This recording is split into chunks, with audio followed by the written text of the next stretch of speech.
In questo momento lo stato è chiuso, apro la porta del frigorifero e la chiudo. Come vedete l'aggiornamento è praticamente in tempo reale. Ciao a tutti e bentornati in Domotics Duino, io sono Marco e con questo video completiamo il discorso della configurazione e l'integrazione dei dispositivi Samsung tramite API SmartThings utilizzando il mio bridge generic API to MQTT, andando a vedere la configurazione di OpenHub, quindi Things, Channel e Item.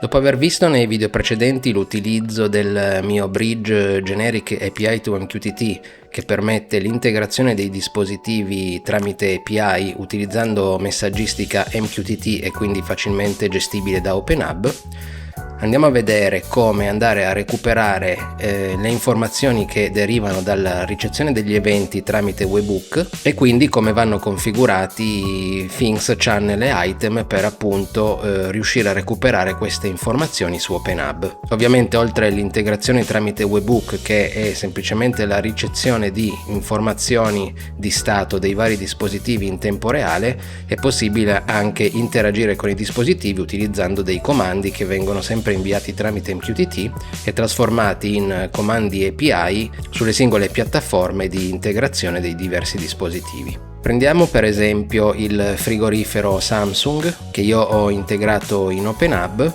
Andiamo a vedere in particolare come ricevere l'informazione sullo stato della porta, se è aperta o chiusa. Questa informazione arriva direttamente tramite webhook in tempo reale nel momento in cui effettivamente si apre e si chiude la porta del frigorifero. Per fare questo bisogna gestire il tutto tramite Things MQTT, perché appunto il nostro bridge trasforma sia i webhook sia i comandi che eventualmente si inviano in messaggi MQTT facilmente integrabili in OpenHub.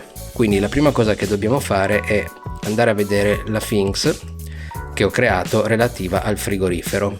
È una Things di tipo generic MQTT, questo proprio perché si comporta come tutte le altre integrazioni MQTT che abbiamo già visto per altri dispositivi. In particolare la configurazione dei canali è quella che ci permette di dare la logica di recupero dell'informazione che riceviamo tramite webhook. Andiamo a vedere il canale che gestisce lo stato della porta, andiamo sui dettagli e possiamo vedere intanto che è un canale di sola lettura in quanto è definito solo l'MQTT State Topic, che è configurato con il topic che abbiamo deciso di gestire tramite il nostro bridge. Altre informazioni importanti da settare sono il valore di apertura e chiusura che riceviamo tramite webhook per far sì che OpenHub sia in grado di trasformarlo nel valore che si aspetta, proprio per identificare lo stato di aperto e chiuso. Ovviamente non l'ho detto prima, ma torniamo pure qua,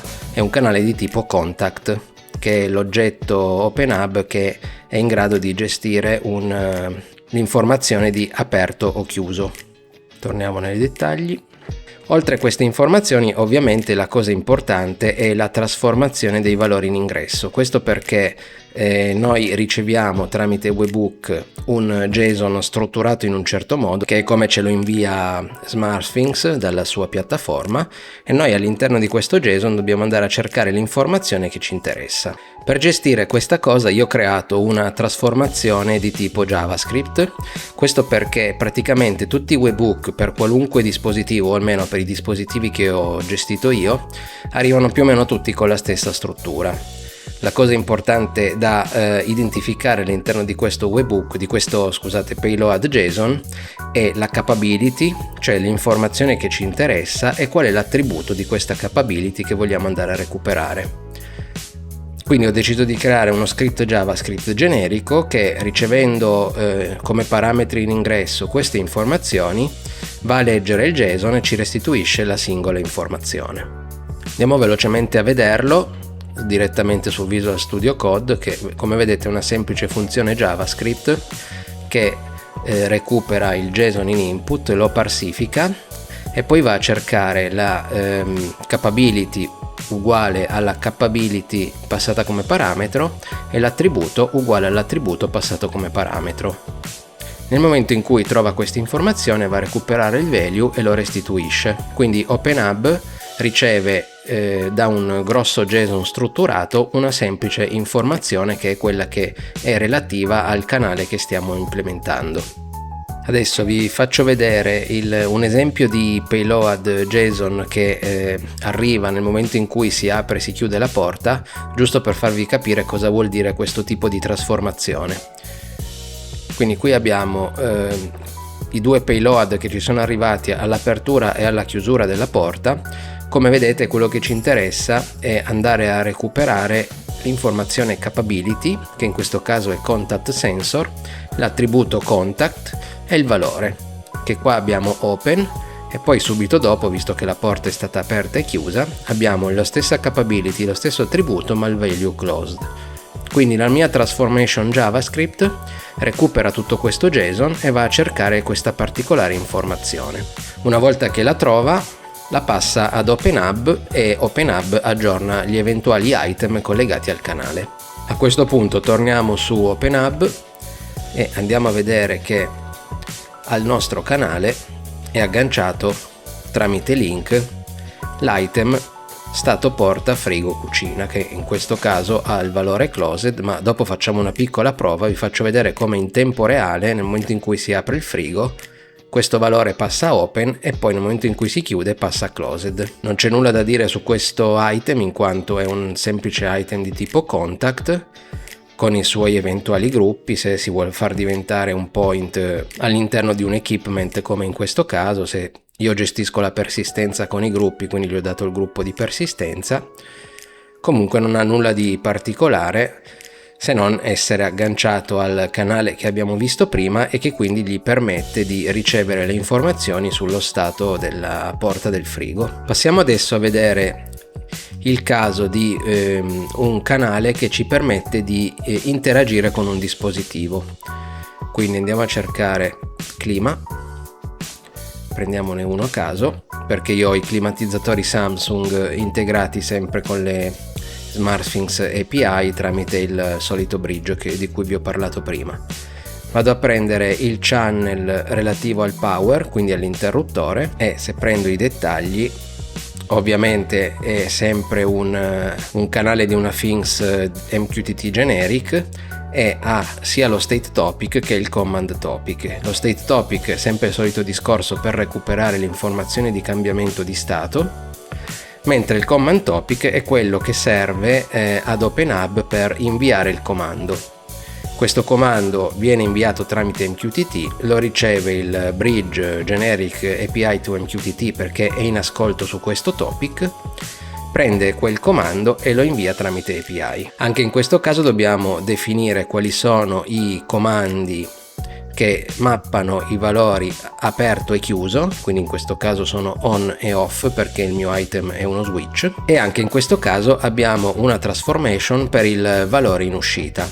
Ovviamente la transformation per il valore in ingresso è la stessa di prima, quello che cambia è semplicemente il nome della capability, che in questo caso è switch, e il nome dell'attributo, che in questo caso è anche switch. Questo perché SmartThings invia le informazioni di scambiamento di stato tramite webhook indicando switch come capability e switch come attributo per il pulsante per la funzione di accensione e spegnimento del nostro climatizzatore. Mentre per quanto riguarda il valore di uscita, anche in questo caso ho fatto una trasformazione JavaScript e ho indicato qual è il comando che dobbiamo inviare al broker MQTT.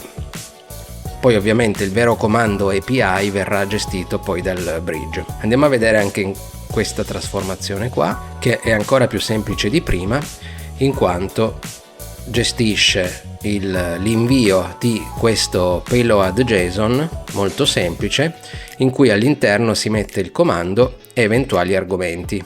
In questo caso l'argomento sarebbe on e off, in quanto io posso sia accendere che spegnere con lo stesso item, con lo stesso canale, e il comando è quello che abbiamo visto prima, definito all'interno della JavaScript transformation, che in questo particolare caso è switch.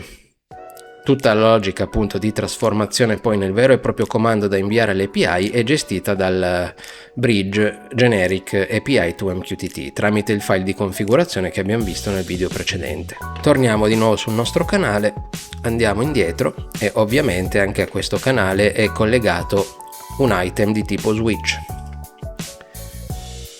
Anche qua nulla di particolare in quanto è un classico switch che appunto con il collegamento a quel canale mi permette di pilotare l'accensione e lo spegnimento del clima e ovviamente anche di vederne lo status corrente, perché appunto tramite aggiornamento del webhook noi siamo in grado di visualizzare su OpenHub lo stato corrente del clima, quindi acceso o spento, anche se il clima viene acceso direttamente, per dire, col telecomando oppure dall'app SmartThings. Bene, detto questo andiamo a vedere velocemente un esempio pratico di aggiornamento ad esempio della porta del frigo in tempo reale direttamente sull'app di OpenHub.